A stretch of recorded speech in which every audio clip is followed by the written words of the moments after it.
അവശരോട്, ദുർബലരോട്, രോഗികളോട്, വിഷമം വന്നവരോട് അവിടുത്തെ സ്നേഹവും കരുണയും ഒന്ന് പരിശോധിച്ച് നോക്കിയേ. ഒരു ബത്തക്കയുടെ പീസ് മുകളിലേക്ക് ഉയർത്തിക്കൊണ്ടുവന്നതിൻ്റെ ചിത്രത്തിൻ്റെ അർത്ഥതലങ്ങൾ ഫലസ്തീനിൽ നിന്ന് വായിക്കപ്പെടുന്ന ഒരു കാലത്തെ നമ്മൾ വെറുതെ ഹദീസിൻ്റെ ലോകത്തേക്കൊന്ന് കടന്നു വന്ന് നോക്കിയേ. അന വകാഫിലുൽ യതീമി ഫിൽ ജന്നത്തി ഹാക്കദാ. അനാഥ കുട്ടികളെ സംരക്ഷിക്കുന്നവനും ഞാനും സ്വർഗത്തിൽ ഇപ്രകാരം. ഈ 2 വിരൽ ഉയർത്തലോടുകൂടി ലോകത്തെ മുഴുവൻ വിശ്വാസമുള്ള ലക്ഷപ്രഭുക്കളും കോടീശ്വരന്മാരും യതീമക്കളുടെ തക്കാഫുൽ ഏറ്റെടുക്കാൻ തുടങ്ങി, ഇതിലെങ്ങനെയെങ്കിലും ഉൾപ്പെടാൻ വേണ്ടി. ഈ 2 വിരൽ ഉയർത്തിയതിന് ലോകത്തെ എത്ര ഓർഫനേജുകളാണ്, എത്ര റൈഹാൻ വാലികളാണ്, എത്ര യതീംഖാനകളാണ്, എത്ര തുർക്കി യതീംഖാനകളാണ് ഈ 2 വിരലിൻ്റെ ഫലത്തിൽ സ്ഥാപനം റൺ ചെയ്തു പോകുന്നത്.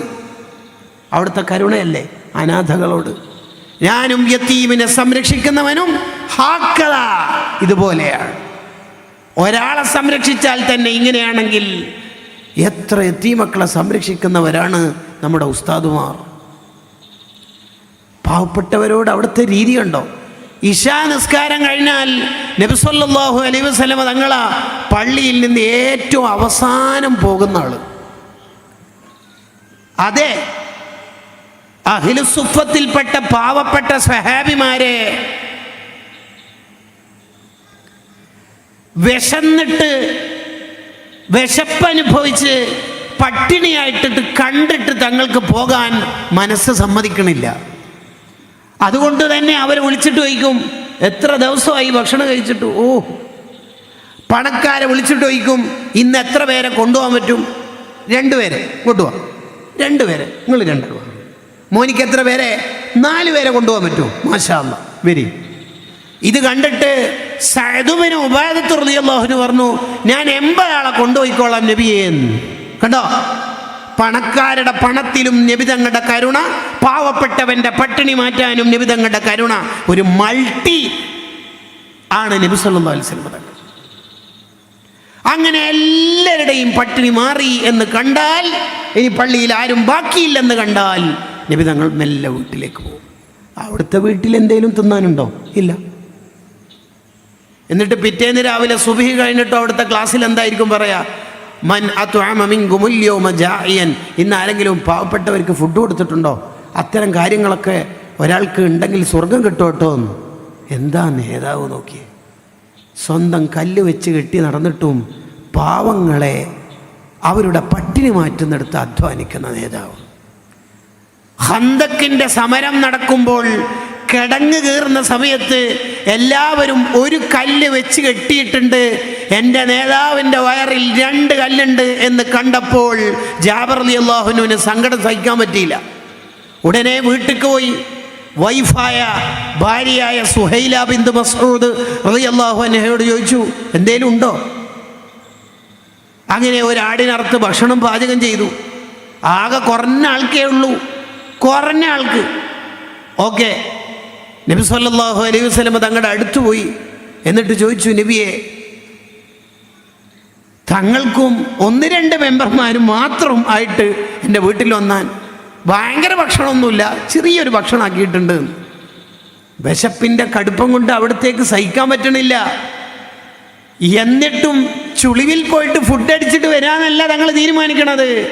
അവിടെയുള്ള 80 പാവങ്ങളായ സ്വഹാബത്തിനെയും കൂട്ടിയിട്ട് ജാബിർ തങ്ങളോട് പറഞ്ഞു, മോനൊന്നും നോക്കണ്ട, ആ പാചകം ചെയ്തുകൊണ്ടിരിക്കുന്ന പാത്രം അടുപ്പിൽ നിന്ന് താഴെ ഇറക്കണ്ട, ഞാൻ വരുന്നവരെ മൊയ്ജിദത്തുകൊണ്ട് ഞാൻ ഫുഡ് ബാക്കി ഉഷാറാക്കിക്കോളാം, നിങ്ങൾ പാത്രം അവിടെ തന്നെ വെച്ചേക്കാം. 80 ആളെയും കൂട്ടിയിട്ടാണ് പോയ ഇടക്കാം. വമിനൽ യസീരി സഖവ തുഅമ ജയ്ശഹു ഹത്ത തഫവ യസീറുഹു ലം യംഫദി. ഫുഡ് അവിടെ തന്നെ ഇപ്പോഴും തിളക്കുന്നുണ്ട്. 80 ആൾ ഫുഡ് കഴിച്ച് വയറ് നിറച്ചിട്ടുമുണ്ട്. അതാണ് അവിടുത്തെ ഒരു സ്നേഹം പാവങ്ങളോട്. ഒരു അൻസ്വാരിയായ സ്വഹാബി, വളരെ സാധു, വന്നു. നബി സല്ലല്ലാഹു അലൈഹി വസല്ലം തങ്ങൾ ചോദിച്ചു, എന്താ മോനെ? ഒന്നുമില്ല നബിയെ, എന്തേലും തിന്നാൻ വേണ്ടേ, ആരേലും എന്തേലും സഹായിച്ചാലോ എന്ന അർത്ഥത്തിൽ വന്നതാണ്. നബി സല്ലല്ലാഹു അലൈഹി വസല്ലം തങ്ങൾ ശരിക്കൊരു സോഷ്യൽ ആക്ടിവിസ്റ്റാണ്. ചെയ്യേണ്ട കാര്യമാണ് അവിടുന്ന് ചെയ്യുക. എല്ലാ തവണയും സംഭാവനയെ പ്രോത്സാഹിപ്പിച്ചിട്ടുള്ള ഫണ്ട് കലക്ഷൻ പ്രസംഗമല്ല അവിടുന്ന് നടത്തുക. അത് വേണ്ട സമയത്തേ നടത്തുള്ളൂ. ആ സ്വഹാബിയോട് ചോദിച്ചു, എന്താ മോൻ്റെ സങ്കടം? എന്ത് സങ്കടം? തിന്നാനും കുടിക്കാനും ഇല്ല. വീട്ടിൽ എന്തേലും ഉണ്ടോ? ആ വീട്ടിൽ ആകപ്പാടെ എൻ്റെ വീട് അരിച്ചു പൊറുക്കിയാൽ കിട്ടുക ഒരു പുതപ്പും ഒരു തോൽപാത്രവും ഉണ്ടാവും. എന്ന് രണ്ടും എടുത്തിട്ട് വരിയെന്ന് പറഞ്ഞു. രണ്ടും എടുത്തിട്ട് വന്നു. ഇത് രണ്ടും എടുത്തിട്ട് നബി സല്ലല്ലാഹു അലൈഹി വസല്ലം തങ്ങൾ അവിടെ ഇരിക്കുന്ന സ്വഹാബത്തിനോട് ചോദിച്ചു, ഇത് രണ്ടും ആരെങ്കിലും നല്ല വിലക്ക് വാങ്ങാമോ? അപ്പോൾ ഒരു സ്വഹാബി പറഞ്ഞു, ഒരു ദിർഹം കൊടുത്ത് ഞാൻ വാങ്ങാം. അതുപോരാ, അതിലേക്കാൾ ബാർഗിൻ ചെയ്യാൻ, അതിലേക്കാൾ ഏറ്റിപ്പറയാവുന്ന ആരേലും ഉണ്ടോ? വേറെ സ്വഹാബി പറഞ്ഞു, 2 ദിർഹം. 2 ദിർഹമിന് കൊടുക്കാം അല്ലേ? കൊടുക്കാം. 2 ദിർഹം വാങ്ങി.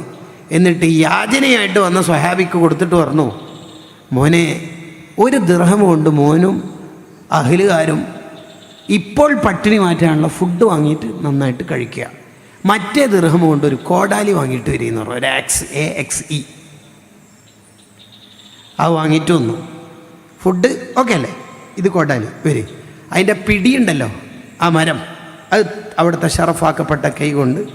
എന്താണ് റസൂലുള്ളാഹിൻ്റെ ഒരു ഇടപെടലൊക്കെ! സഖാഫിമാരെയും കാമിൽ സഖാഫിമാരെയും രൂപപ്പെടുത്തൽ മാത്രമല്ല, അഡ്നോക്കിൽ ആയിരങ്ങൾക്ക് പാവങ്ങൾക്ക് ജോലി കൊടുക്കലും ഒരാലിമ് ചെയ്തിരുന്ന പണി എവിടുന്ന് പഠിച്ചതാണെന്ന് ഇവിടുന്ന് നമ്മൾ വായിക്കണം. ഫിറ്റായി കൊടുത്തു.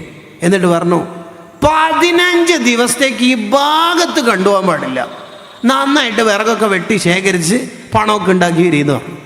15 ദിവസം കഴിഞ്ഞിട്ട് ആ സ്വഹാബി എല്ലാം വരുന്നുണ്ട്. എന്തായി? 15 ദിർഹം സമ്പാദിച്ചു. വിറകൊക്കെ വെട്ടി അത്യാവശ്യം സാമ്പത്തിക കഴിവൊക്കെ ഒന്ന് നിവർന്നു വന്നു. അന്നേരം നബി സല്ലല്ലാഹു അലൈഹി വസല്ലം പറഞ്ഞു, ഇതല്ലേ മോനെ നല്ലത്? ആഖിറത്തിൽ കുറേ ആളോട് ചോദിച്ചതിൻ്റെ പേരിൽ യാചനൻ്റെ കുറേ കറുത്ത കുത്തുകൾ മുഖത്ത് വന്ന് ഖിയാമത്ത് നാളിൽ വഷളാകുന്നതിനേക്കാൾ നല്ലത് അസ്തിത്വം ഉണ്ടാവണല്ലേ, സ്വന്തം കാലിൽ നിൽക്കണല്ലേ, അതല്ലേ മോനെ ബെറ്റർ? അവിടുത്തെ കരുണയാണത്. ഓരോരുത്തരെയും നിവർത്തി നിർത്തുകയാണ് അവിടുന്ന്. കണ്ടോ? വേറൊരു സ്വഹാബി, ആ സ്വഹാബിയുടെ അടുത്തെത്തി നബി സല്ലല്ലാഹു അലൈഹി വസല്ലം. അടുത്തെത്തിയിട്ട് ആ സ്വഹാബിയുടെ പരാതി കേട്ടു. എന്താ മോനെ പരാതി? കടം തലി കയറിയിട്ടുള്ള നബിയെ, ഫ്രൂട്ട്സാണ് കച്ചവടം, വാങ്ങി വാങ്ങി വാങ്ങി ലാസ്റ്റ് കടം കയറിയിട്ടുണ്ട്. കടക്കാരൊക്കെ ആകെ എന്നെ ശല്യപ്പെടുത്തുന്നുണ്ട്, ഡേറ്റ് ആയിട്ടുണ്ട്. എല്ലാവരെയും വിളിച്ചു കൂട്ടി. സ്വഹാബത്തിനോട് നബി സല്ലല്ലാഹു അലൈഹി വസല്ലം പറഞ്ഞു, ഈ പാവത്തിന് കടം കയറിയിട്ടുണ്ട്, തസദ്ദഖു അലൈഹി, കഴിയുന്ന പോലെ എല്ലാവരും സ്വതക്ക ചെയ്യുമെന്ന് പറഞ്ഞു. എല്ലാവരും പരമാവധി ചെയ്യാൻ പറ്റുന്ന സ്വതക്കൊക്കെ ചെയ്തു. ലാസ്റ്റ് എണ്ണി നോക്കുമ്പോൾ വലം യബ്ലോ സമന വഫാഇഹി, കടം വീട്ടാനുള്ള അത്രയും സ്വത്ത് സംഭാവന ചെയ്ത് കിട്ടിയിട്ടില്ല. അപ്പോൾ കടക്കാരോട് പറഞ്ഞു, ഇപ്പം നിങ്ങൾക്ക് തരാൻ പറ്റുന്ന അത്രയും സംഖ്യ നിങ്ങൾക്ക് തരാം. മൂപ്പരിക്ക് കുറച്ചുകൂടി ഡേറ്റ് ഒന്ന് നീട്ടിക്കൊടുത്ത് സാവകാശം കൊടുക്കണം, ഇനി ശല്യപ്പെടുത്തരുത് കേട്ടോ. ഇപ്പം കിട്ടേണ്ട സംഖ്യയൊക്കെ ഇതാ, 10,000 തരാനുള്ളക്ക് 3,000 ഒക്കെ തന്നിട്ടുണ്ട്, ഈ പാവത്തിനൊന്ന് ജീവിക്കാൻ അനുവദിക്കണം കണ്ടോ. ഇനി നബി സല്ലല്ലാഹു അലൈഹി വസല്ലം തങ്ങൾ കരുണ എന്ന് പറഞ്ഞാൽ ഏതെല്ലാം ആംഗിളിലൂടെ വായിക്കാനുണ്ട്. ജാഫർ റളിയല്ലാഹു അൻഹു വഫാത്തായി. അന്നേരം നബി സല്ലല്ലാഹു അലൈഹി വസല്ലം വീട്ടിലെത്തി. എന്നിട്ട് എന്താ പറഞ്ഞെന്നറിയോ? അവിടെയുള്ള മോമിനീങ്ങളോട്, ഇസ്നഊലി ആലി ജാഫർ തുആമൻ, ജാഫറിൻ്റെ കുടുംബത്തിന് നിങ്ങൾ ഫുഡ് ഉണ്ടാക്കിയിട്ട് അങ്ങോട്ട് കൊടുക്കണം. എന്തേ? അവർ ഓൾറെഡി മാനസിക വിഷമത്തിലുള്ളത്, നിങ്ങൾ ഫുഡ് ഉണ്ടാക്കിയിട്ട് കൊടുക്കണം ഒരു മരണ വീട്ടിൽ. ഇനി ഒരു രോഗിയുണ്ടെന്ന് കേട്ടാൽ മദീനൻ്റെ പുറത്താണെങ്കിലും മദീനൻ്റെ അകത്താണെങ്കിലും ഉടനെ തന്നെ അസ്റ അല ഇയാദത്തിഹി, രോഗസന്ദർശനത്തിന് വേണ്ടി പോകും. അത് ഫോട്ടോ വരാനല്ല, ഞാനൊരു ലീഡറല്ലേ പോയിട്ടില്ലെങ്കിൽ മോശമല്ലേ എന്ന് വിചാരിച്ചിട്ടുമല്ല, ഹഖുൽ മുസ്ലിമി അലൽ മുസ്ലിമി ഖംസുൻ. അത് നമ്മുടെ ഒരു ഡ്യൂട്ടിയല്ലേ, അതൊരു മനുഷ്യത്വല്ലേ എന്ന് പഠിപ്പിക്കുകയാണ് മുത്തുനബി സല്ലല്ലാഹു അലൈഹി വസല്ലം. അത് ക്യാൻസറും ട്യൂമറും ആവണമെന്നൊന്നുമില്ല കേട്ടോ. എല്ലാ അനുയായികളുടെയും സുഖവിവരങ്ങൾ അവിടുന്ന് അന്വേഷിക്കും. ജമാഅത്തിന് കാണാത്ത ആളെ കുറിച്ച് ചോദിക്കും, ഇന്ന ആളെ കണ്ടില്ലല്ലോ, രോഗിയാണോ? നിങ്ങൾ പറയാതിരുന്നേ, വരി. പള്ളി അടിച്ചു വരുന്ന ഒരു പെണ്ണുങ്ങളെ സാധാരണ ഇവിടെ വരാറില്ലേ? ആ പെണ്ണുങ്ങളെ മരിച്ചോ, മരണപ്പെട്ടോ? നിങ്ങൾ എന്നെ അറിയിക്കാതിരുന്നത്? ദല്ലൂനി അല ഖബരിഹ, ആ പെണ്ണിൻ്റെ ഖബറൊന്ന് കാണിച്ചേരി, അവിടെ പോയിട്ട് നിസ്കരിച്ചു കൊടുക്കുക. നിങ്ങൾ ചിലപ്പോൾ ആ പെണ്ണ് വളരെ നിസ്സാരമായ കാര്യമാണ് ചെയ്യുന്നൊക്കെ തോന്നും.